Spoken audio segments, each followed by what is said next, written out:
গর্ভাবস্থার আগের সময়টি, অর্থাৎ সেই সময়ে কাউন্সিলিংয়ের যে বিষয়টি রয়েছে সে বিষয়টি আপনার কাছ থেকে একটু জানবো, এবং এই কাউন্সিলিংগুলো কতদিন আগের থেকে আসলে শুরু করবার প্রয়োজন হয়ে থাকে? প্রি কনসেপশনাল কাউন্সিলিং যেটা এখন ধীরে ধীরে আরও জনপ্রিয়তা বাড়ছে, এটা সাধারণত আমরা 3 থেকে 6 মাস একটা সময় দিই, যে এই সময়ের মধ্যে যদি একটা কাপল বা দম্পতি আমাদের কাছে আসেন এবং সেই সময়টা যদি আমরা কাজে লাগাতে পারি, তাহলে অবশ্যই আমরা একটা ভালো প্রেগনেন্সি আউটকাম আমরা নিশ্চিত করতে পারবো। তো সেই ক্ষেত্রে দেখা যায় যে ম্যাডাম আমি কি পরীক্ষা করব বা কি করলে আমি নর্মাল প্রেগনেন্সির দিকে যেতে পারবো। তো সেই ক্ষেত্রে অনেক সময় দেখা যায় যে আমরা একটা সিবিসি করলাম, দেখলাম রক্তশূন্যতা আছে, তো আমরা সাধারণত দেখা যায় যে তার রক্তশূন্যতা কারেকশন করে আমরা বলি হ্যাঁ প্রেগনেন্সি নাও। তারপর দ্বিতীয়ত হতে পারে যে এখন ওবেসিটি খুব বেশি হচ্ছে, একটা নর্মাল বিএমআই অর্থাৎ সেটা যদি না হয় তাহলে কিন্তু তার পরবর্তী অনেক কমপ্লিকেশন দেখা দিতে পারে।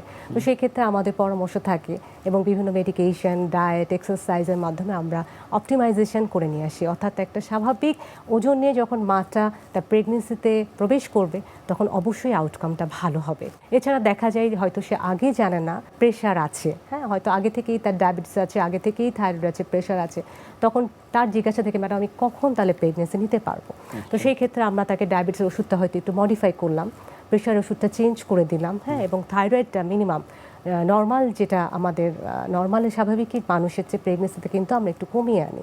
সাধারণত আমরা বলি যে ঠিক আছে একটু 2.5-এর নিচে একটু ইনফার্টিলিটির চান্স থাকে, একটু কমি, তারপর আমরা বলি ঠিক আছে এখন তুমি প্রিপেয়ার ফর ইউর প্রেগনেন্সি, তুমি এখন প্রেগনেন্সি নাও। তখন হাজব্যান্ডের কোনো সমস্যা আছে কিনা, যে বীর্য ঠিক আছে কিনা, বা ওনার কোনো ডায়াবেটিস প্রেশারের জন্য হয়তো গর্ভ নিতে সমস্যা হচ্ছে, সেগুলো আমরা ডায়াগনোসিস করতে পারি।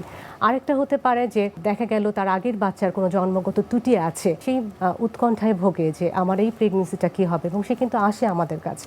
তো সেক্ষেত্রেও আমরা কিন্তু ডায়াগনোসিস করতে চেষ্টা করি যে হ্যাঁ কী কারণে তার আগের বাচ্চাটা লস হলো। এবং অনেক সময় দেখা যায় থ্যালাসেমিয়া ডায়াগনোসিস হয়, অনেক সময় দেখা যায় নেগেটিভ বাচ্চা, হয়তো সে নেগেটিভ ব্লাড গ্রুপই জানে না, তার জন্য একটা তার কমপ্লিকেশন হয়েছে, অথবা হয়তো সে কোনো সাপ্লিমেন্ট নেয়নি, বাচ্চাটা নিউরাল টিপ ডিফেক্ট হয়েছে। তো সেই ক্ষেত্রে আমরা কিন্তু কিছু ওষুধ তাকে মেডিকেশন দিয়ে থাকি। তো তার নর্মাল একটা ছোট্ট একটা ফলিক অ্যাসিড সাপ্লিমেন্টেশন যদি আমি 3 মাস আগে থেকে শুরু করতে পারি, তখন দেখা যায় যে কিন্তু এই নিউরাল ডিফেক্ট বা অ্যানোমালি এগুলো অনেক পরিমাণ কমে যাচ্ছে।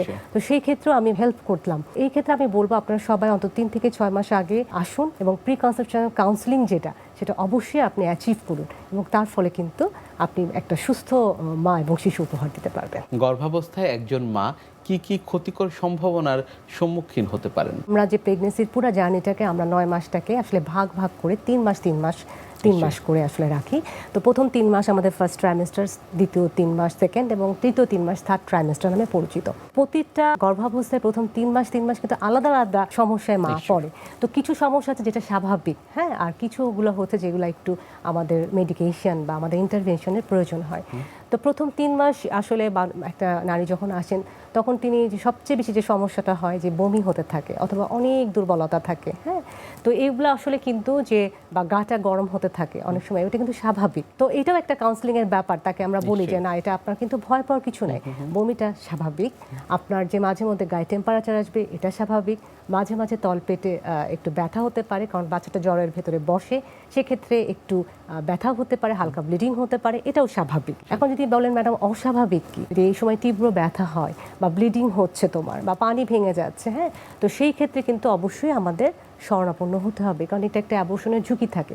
সেক্ষেত্রে হয়তো আমরা তাকে কিছু মেডিকেশন দেওয়ার সুযোগ আমার কাছে থাকে, অথবা আমরা একটা আল্ট্রাসাউন্ড করে দেখি যে বাচ্চাটা থাকবে নাকি থাকবে না, অথবা দেখা যায় যে হার্টবিটটাই হয়তো আসলো না, সেক্ষেত্রেও একটা চিন্তার বিষয় যে হার্টবিটটা কেন আসছে না, এবং 12 সপ্তাহ পরে আগে আসলে চলে আসার কথা, তারপরেও যদি না আসে তাহলে বুঝতে হবে যে এটা আসলে কন্টিনিউ হবে না। তো এই জিনিসগুলা কিন্তু যখন মা প্রথম আসে আল্ট্রাসাউন্ড করতে আমরা বলি এই কারণেই, এবং এই যে স্বাভাবিক এবং অস্বাভাবিক যে সিমটমগুলো সেগুলো আমরা তাদেরকে বুঝিয়ে বলি। সেকেন্ড ট্রাইমেস্টার সবচেয়ে বেশি সমস্যা যে উগলাই হয়, যে এই সময়টা কিন্তু রক্ত শূন্যতা যেটা বা হিমোগ্লোবিন পার্সেন্টেজটা ন্যাচারাল কারণেই কিন্তু অনেকটা কমতে থাকে।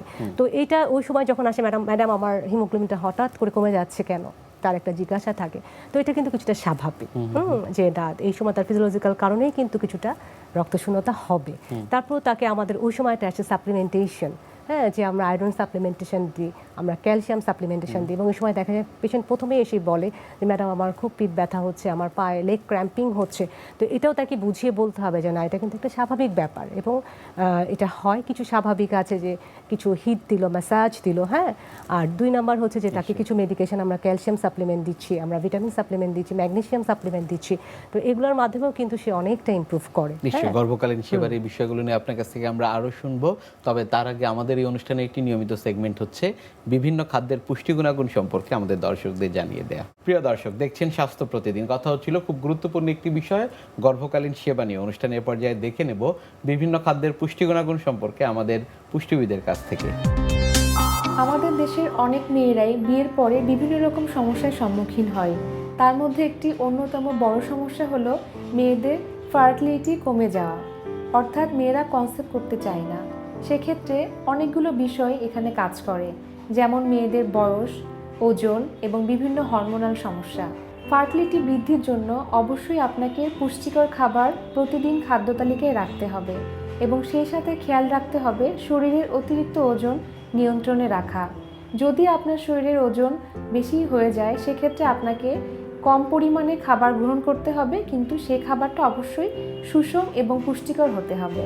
ফার্টিলিটি বৃদ্ধির জন্য ভিটামিন ডি এর গুরুত্ব অনেক বেশি। ওভুলেশন বা হরমোনাল ব্যালেন্সের জন্য ভিটামিন ডি এর গুরুত্ব অনেক।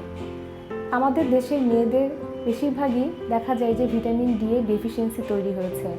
সেক্ষেত্রে গ্রামে যারা থাকে তাদের ভিটামিন ডি এর ডেফিসিয়েন্সি তুলনামূলক কম হয়, কারণ তারা সকালবেলা রোদটা স্কিনে পাচ্ছে। কিন্তু আমাদের দেশের শহরের মেয়েরা সবসময় অফিস এবং ঘরের মধ্যে থাকার কারণে পর্যাপ্ত পরিমাণ সূর্যের আলো না পাওয়ায় তাদের শরীরে ভিটামিন ডি তৈরি হচ্ছে না। সেক্ষেত্রে তারা অবশ্যই সকালবেলা সূর্যের আলোতে একটু বসবে এবং ভিটামিন ডি জাতীয় খাবার খাদ্য তালিকায় রাখবে। ভিটামিন ডি এর মধ্যে যেসব খাবারগুলো পাওয়া যায় সেগুলো হলো ডিম, দুধ, মাছ, মাছের তেল ইত্যাদি।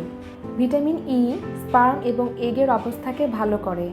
ভিটামিন ই জাতীয় খাবারের মধ্যে রয়েছে অলিভ অয়েল, সানফ্লাওয়ার অয়েল, বাদাম, পেঁপে এবং অন্যান্য গাঢ় সবুজ শাকসবজি। ভিটামিন সি আমাদের হরমোন এবং ফার্টিলিটিকে বৃদ্ধি করে, এবং ভিটামিন সি জাতীয় খাবারের মধ্যে রয়েছে টক জাতীয় ফল, ব্রোকলি, টমেটো ইত্যাদি। জিঙ্ক বডিতে 300 ভিন্ন এনজাইমের সাথে কাজ করে আমাদের বিভিন্ন অর্গানগুলোকে ভালো রাখে, এবং জিঙ্কের অভাব হলে দেখা যায় প্রথম দিকে মিসক্যারেজ হয়ে যেতে পারে। এছাড়াও জিঙ্ক ছেলেদের ফার্টিলিটি বৃদ্ধিতে সহায়তা করে। গরুর মাংস, মটরশুঁটি, দই, মিষ্টি কুমড়ার বিচি প্রভৃতি খাবার থেকে আমরা জিঙ্কের চাহিদা পূরণ করতে পারি। মনে রাখতে হবে জিঙ্ক রান্নায় নষ্ট হয়ে যায়। ওমেগা 3 সম্পন্ন খাবার ফার্টিলিটি বৃদ্ধিতে অনেক গুরুত্বপূর্ণ ভূমিকা রাখে। ডিম, ডাল, কিছু সবজি এবং মাছ এবং মাছের তেল থেকেও আমরা ওমেগা 3 চাহিদা পূরণ করতে পারি। যারা এই ফার্টিলিটি সমস্যায় ভুগছেন তাদের জন্য একটি উপদেশ, আপনারা প্রতিদিন খাদ্য তালিকায় সব পুষ্টি উপাদানযুক্ত খাবারগুলোকে যুক্ত করুন এবং প্রতিদিন সূর্যের আলোতে 5 মিনিট করে বসুন।